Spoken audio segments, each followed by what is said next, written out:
এখানে লক্ষ লক্ষ মানুষ আসে, লক্ষ লক্ষ মানুষ। সবাই কি বাসের উপরে উঠছে? কয়জন উঠছে? দুই একজন উঠতেই পারে, কেন উঠছে জানি না।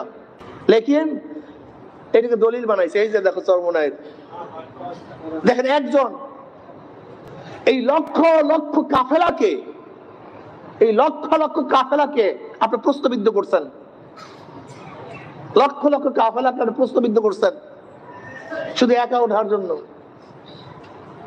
অথচ মুজাহিদরা সবাই বাসের উপরে ওঠে না, আর এই কাজ সবাই করেও না, কিন্তু করছেন আপনি একা। কিন্তু গোটা কাফেলাকে আপনি প্রশ্নবিদ্ধ করছেন। সতর্ক থাকা চাই। তার মানে এই নয় আপনার 24টা ঘন্টা একই হালাতে থাকতে হবে। যদি এই মুহূর্তে একই হালাতে, ওই গোলবাই হালাতে সবসময় থাকেন, তাহলে দুনিয়ার কাজ করেন কিভাবে? এটা তো কঠিন হয়ে যায়।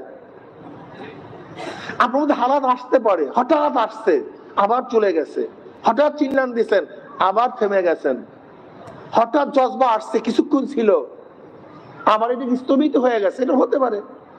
কিন্তু আপনি পূর্তি নামাজে দাঁড়াইলেই আপনার একেবারে পূর্তি ওয়াক্তে, পূর্তি রাকাতে, এটা আমার তো বুঝে আসে, আমার খুব কঠিন, এটা খুব কঠিন। এই দুই একজন আছে দেখছি, এর জন্য আমি বলছি ভাই কথাগুলো এর জন্য বলি, চরমনাইতে আসেন, এত সাধনা করলেন জীবনে, এই সাধনাকে ধ্বংস করে ফেলবেন রিয়ার পিছনে বইরা। হ্যাঁ, এত সাধনা করতেছেন, এত সাধনা। আমার মায়া হয় খুব, আমার অনেক মায়া হয়। আমি চাই না চরমনায় একজন মুজাহিদ গোমরাহ হোক। আমি চাই না একজন মুজাহিদের মধ্যে আল্লাহ পাক রব্বুল আলামিন সামান্য পরিমাণ নেয়ামত দেওয়ার পর উঠায় নেও। আমি চাই না একজন মুজাহিদ জান্নাতের বাইরে চলে যাক, এটা আমার মন চায় না। আমি চাই আমাদের প্রত্যেকটা মুজাহিদ যেন আল্লাহর পথে ধরছে হাত্তা ইয়াতিয়াকাল ইয়াকিন, ওয়াবুদ রাব্বাকা হাত্তা ইয়াতিয়াকাল ইয়াকিন। তোমরা ইবাদত করো মৃত্যু আসার আগ পর্যন্ত। আমরা চাই আমাদের প্রত্যেকটা মুজাহিদ যেন কলেমার সাথে দুনিয়া থেকে বিদায় হয়। এর জন্য আপনাদেরকে আমরা অনেক বাড়াবাড়ি করি, অনেক কঠোরতা করি। রাগ করিয়েন না, রাগ করিয়েন না। আমি সেদিনকে আমার ছেলেকে ইফতারির সময় নসিহত করতেছিলাম। আব্বাজান রহমতুল্লাহ নসিহত করতেন, আমি এরকম আমি পরিবারকে সবসময় খাওয়ার সময় নসিহত করার চেষ্টা করি।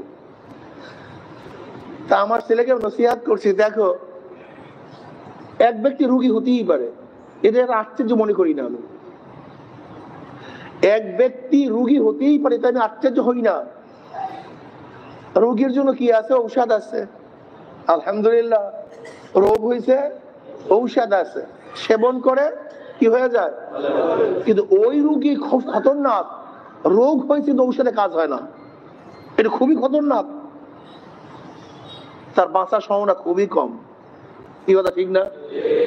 ঠিক তদ্রূপ এক ব্যক্তি বেআমলি হতেই পারে, খারাপ কাজ করতেই পারে, কিন্তু যখন তাকে ঔষধ দেওয়া হয়, ফিরাবার জন্য চেষ্টা করা হয়, সেই যদি এটাকে প্রত্যাখ্যান করে, এটা খুবই খারাপ।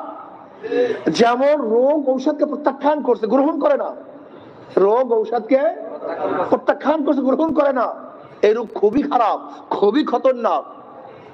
কিন্তু রোগ যদি ঔষধকে গ্রহণ করে, সেই রোগের থেকে পরিত্রাণ লাভ করা, কি কথা বলেন না কেন?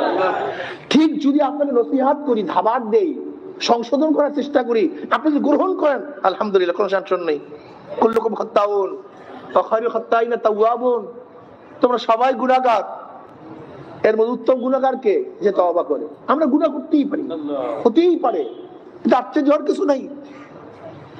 লেকিন ওই গুনাহগার, যে গুনাহগারকে গুনাহ থেকে ফিরাবার পরে হটকারিতা করে, কথা মানতে চায় না, বেয়াদবি করে, এই গুনাহগার ওই রোগীর মতো যেই রোগ ঔষধকে প্রত্যাখ্যান করছে। তার মানে তোমার আর বাঁচার আশা নেই।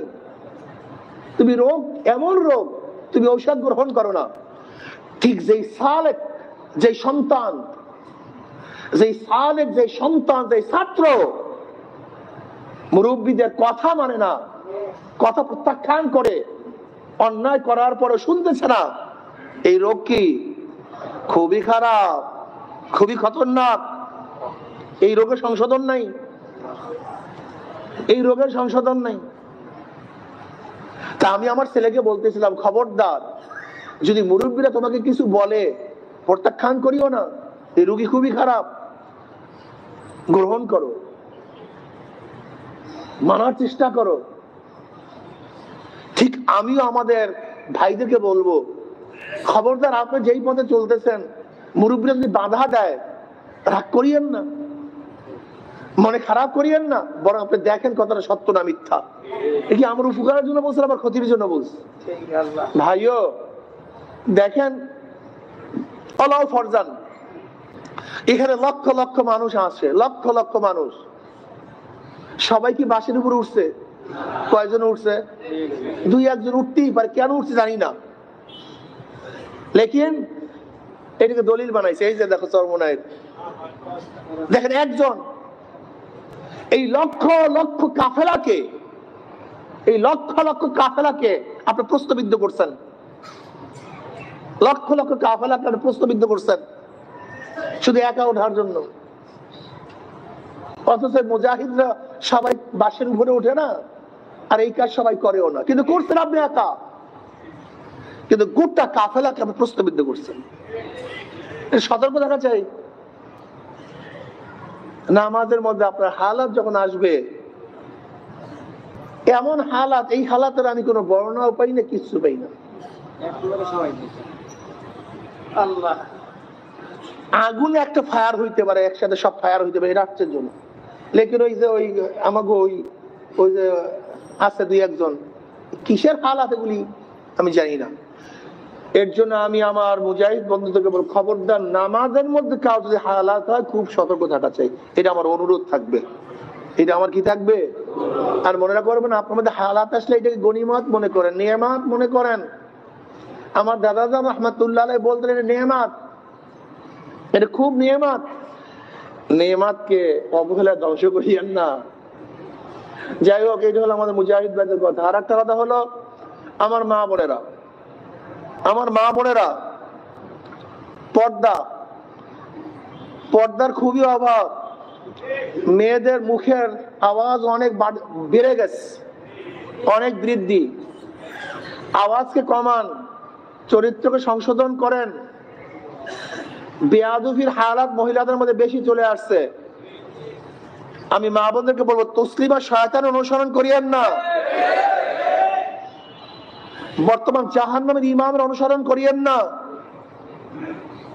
ওই উগ্রবাদী শয়তান, উদারপন্থী, ওই বড় বড় শয়তানদের অনুসরণ করিয়েন না, বরং আম্মাজান খাদিজা কুবরা রাদিয়াল্লাহু তাআলা অনুসরণ করেন, আম্মাজান আয়েশার অনুসরণ করেন, উম্মে সালমা রাদিয়াল্লাহু তাআলা অনুসরণ করেন, নবী আলাইহিস সালাত ও কলিজার টুকরা যায়েনাবের অনুসরণ করেন, উম্মে কুলসুমের অনুসরণ করেন, ফাতেমা রাদিয়াল্লাহু তাআলা আনহার অনুসরণ করেন। এই সমস্ত মহিষী মহিলাদের অনুসরণ করেন। আসিয়া আলাইহিস সালাতু অনুসরণ করেন। হাজরা আলাইহিস সালাতু ওয়াস সালাম কি ত্যাগ করতেন সেই অনুসরণ করেন। রহিমা কি ত্যাগ করতেন সেই অনুসরণ করেন। আপনি বড় বড় শয়তানদের অনুসরণ করবেন?